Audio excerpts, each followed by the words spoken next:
దశరథకి నిజం చెప్పేసిన దాసు. షాక్లో దశరథ. దీపే తన కూతురని తెలుసుకుని దీపని దగ్గరికి తీసుకున్న దశరథ. అసలు ఇదంతా ఎలా జరగబోతుందో తెలుసుకోవాలనుకుంటే ఇప్పుడే మా ఛానల్ తప్పకుండా సబ్స్క్రైబ్ చేసుకోండి. టీవీలో కంటే ముందుగా మా ఛానల్లో ఈ వీడియోని చూడాలనుకుంటే తప్పకుండా మా ఛానల్ సబ్స్క్రైబ్ చేసుకుని మా వీడియోని ఒక లైక్ చేయండి. పక్కనే ఉన్న గంట సింబల్ మీద క్లిక్ చేసి నోటిఫికేషన్స్ ఆల్లో పెట్టుకోండి. అప్పుడే మేము చేసే వీడియోలు మీకు రోజు వస్తాయి. ఇక దశరథ అయితే కార్తీక్ని, చెప్పరా చెప్పు, నీకు ఇవన్నీ తెలిసినా కూడా ఎందుకని నా దగ్గర నిజం దాచావు? మీ అత్తని నీ చేతులారా నువ్వే చంపేద్దాం అనుకుంటున్నావా? ఇన్ని నిజాలు తెలిసినా సరే నా దగ్గర ఎందుకు నిజం దాచావు చెప్పరా నీవు అని చెప్పేసి ఇక దశరథ అయితే కార్తీక్ని అడుగుతుంటే, మావయ్య అలా అంటావేంటి మావయ్య? మరి అలాగే ఉందిరా నువ్వు అన్న చేసినవి అన్నీని. చూడు, నీకు జోష్న రిపోర్ట్స్ మ్యాచ్ అవ్వని తెలిసినప్పుడు నా దగ్గరికి చెప్పడం మానేసి నువ్వు డాక్టర్ కలిసి నా దగ్గర అబద్ధం చెప్పడం ఏంటి? అసలు నెగిటివ్ వచ్చినప్పుడు ఇంటికి వచ్చి పాజిటివ్ చెప్పి ఆశలు పెంచడం ఏంటి? ఇంట్లో అందరూ ఎంత సంతోషంగా ఉన్నారు అని ఇక దశరథ అడుగుతుంటే, మావయ్య నేను చెప్పేది కాస్త వింటావా? ఏం చెప్తావురా? నా సుమిత్ర ప్రాణాలను ఇప్పుడు అటు ఇటుకు కాకుండా చేసి పడేసావా నిక్క? దశరథ అంటుంటే, మావయ్య నేను చెప్పేది విను, నీ కూతురు జోష్న కాకపోయినా నీ కూతురు బతికే ఉంది మావయ్య అని చెప్పి కార్తీక్ చెప్పడంతో, ఏంట్రా నువ్వు మాట్లాడేది? అవును మావయ్య, నీ కూతురు బతికే ఉంది. నేను చెప్పాను కదా అత్తని కాపాడాల్సింది మీ కూతురునని. మీ కూతురు బతికే ఉంది మావయ్య అని చెప్పేసి కార్తీక్ అంటుంటే, ఏంటా నువ్వు చెప్పేది? మిగతాదంతా నేను చెప్పను, అదిగో వచ్చాడు కదా తనే చెప్తాడు అనిక. అప్పుడే ఇక దాసు అయితే వస్తాడు అక్కడికి. రే దాసు, ఎక్కడికి వెళ్ళిపోయావురా? ఏమైపోయావు? ఇన్ని రోజులు ఎక్కడికి వెళ్ళావు అనిక దశరథ అడుగుతుంటే, అవన్నీ తర్వాత చెప్తానులే అన్నయ్య, ముందు మీకు కొన్ని విషయాలు చెప్పాలి. జోష్న మీ కూతురు కాదు అని ఇక దాసు చెప్పగానే, రే వీడు నువ్వు ఒకటే మాట మాట్లాడుతున్నారేంట్రా? అవునన్నయ్య, నీ కూతురు కాదు, అందుకే రిపోర్ట్స్లో నెగిటివ్ వచ్చింది. అసలు పాజిటివ్ ఎందుకు వచ్చిందంటే అని చెప్పేసి ఇక జరిగిందంతా కార్తీక్ మరియు దాసు అయితే ఇక దశరథకి చెప్తారు.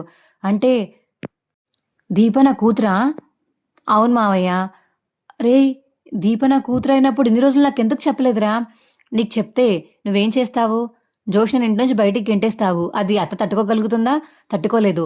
మరి అప్పుడు అత్త తట్టుకోలేకపోతే ఆపరేషన్కి ఎలా సిద్ధపడుతుంది? నువ్వే చెప్పు మావయ్య అని కార్తీక్ అడుగుతుంటే, అవునరా, నువ్వు కూడా మీ అత్త గురించి బాగానే ఆలోచించావు, నేను ఆలోచించలేకపోయాను. కానీ ఇప్పుడు ఆపరేషన్కి ఎలా? మరి జోష్నకి ఒకవేళ నిజం తెలిస్తే ఎలాగా అని దశరథ అడుగుతుంటే, చూద్దాం మావయ్య, ఇప్పటి వరకు నీకు అనుమానం ఉంది కాబట్టి నీకు నిజం చెప్పాము. తర్వాత విషయం తర్వాత చూసుకుందాము. ఎందుకంటే ఇప్పుడు కానీ నువ్వు వెళ్ళి ఎవరికి చెప్పవు. ఒకవేళ చెప్తే మాత్రం జోష్న ఖచ్చితంగా ఎవరిని బతకనివ్వదు. అదే కాక ఒకవేళ నువ్వు కానీ ఎవరికి చెప్పకుండా ఉంటే ఈ ఆపరేషన్ని ఎలాగోలా మనం సక్సెస్ చేయొచ్చు అని కార్తీక్ చెప్తుంటే దశరథకి, రే నేను ఎవరికి చెప్పనురా, కానీ నా కూతురుని నేను చూడాలి. నాకు దీప నా కూతురని తెలిసినప్పటి నుంచి దీప నాకు చూడాలనిపిస్తుంది దీపాని అని దశరథ అడుగుతుంటే, పద మావయ్య, అందరూ గుళ్ళోనే ఉన్నారు, పద వెళ్ళి మాట్లాడదు కానీ దీపాతోటి అని కార్తీక్ చెప్పగానే, దాసు అని చెప్పేసి ఇక దాసు మరియు దశరథ కార్తీక్ ముగ్గురు గుళ్ళోకి అయితే వెళ్తారు. దీప ఒకసారి ఇలా పక్కకు రావా అని చెప్పేసి కార్తీక్ పిలిచేసరికి, రే ఇప్పుడెందుకురా పూజ టైంకి పక్కకి పిలుస్తున్నావని కాంచన అడుగుతుంది. చిన్న పని ఉందమ్మా, ఒక్క నిమిషం ఉండే, పంతులు గారు పిలుస్తున్నారు అని కార్తీక్ అయితే చెప్పి దీపనైతే పక్కకి తీసుకువెళ్తాడు. ఇదిగో ఒకసారి అటు చూడు, ఎవరొచ్చారో చూడు అని దీపక్ చెప్పేసరికి కార్తీక్ అయితే, ఎవరొచ్చారు బావా అని ఇంకా అలా చూస్తుంది. అక్కడ దశరథని చూసి, మీరొచ్చారేంటండి అని చెప్పేసి దీప అడుగుతుంటే, నాకు తెలిసిపోయిందమ్మా, నాకు నిజం తెలిసిపోయింది, మీ ఆయన అంతా చెప్పేశాడు నాకు అనిక దశరథ చెప్పగానే, చెప్పేశారా నాన్న అని చెప్పేసి దశరథని అయితే హక్ చేసుకుంటుంది దీప అయితే. అది చూసి దశరథ చాలా హ్యాపీగా ఫీల్ అవుతాడు. దాసు మరియు కార్తీక్ కూడా చాలా హ్యాపీగా ఉంటారు. ఇన్ని రోజులు నువ్వే నా కూతురు అని నేను తెలుసుకోలేకపోయానమ్మా.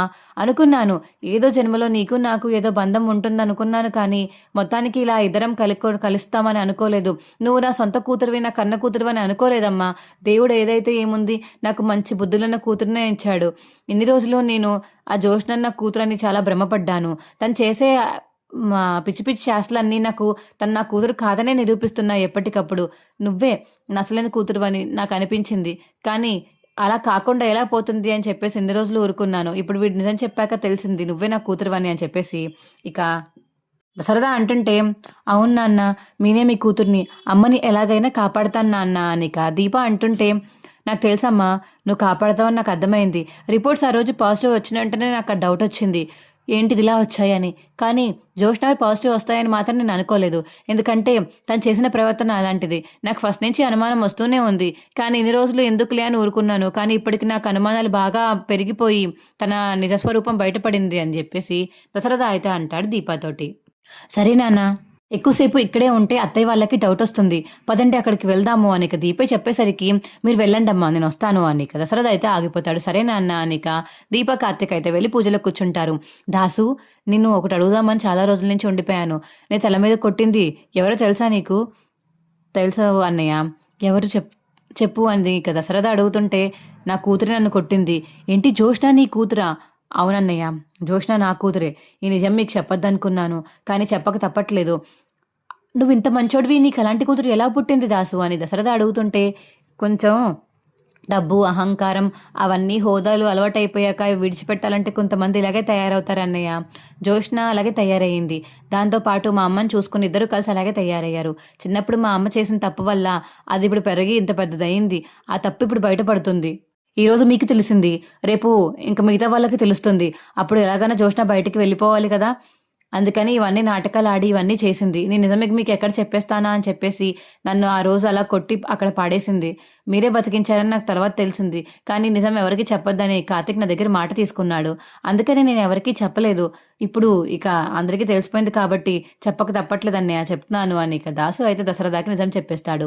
మా వీడియో మీకు ఎలా అనిపించిందో కింద కామెంట్ సెక్షన్లో తెలియచేయండి. మా వీడియో కనుక నచ్చితే మా వీడియోని లైక్ చేసి తప్పకుండా మా ఛానల్ సబ్స్క్రైబ్ చేసుకోండి. పక్కనే ఉన్న గంట సింబల్ మీద క్లిక్ చేయండి. నోటిఫికేషన్స్ ఆల్లో పెట్టుకోండి. అప్పుడే మేము చేసే వీడియోలు మీకు రోజు వస్తాయి. Bye friends.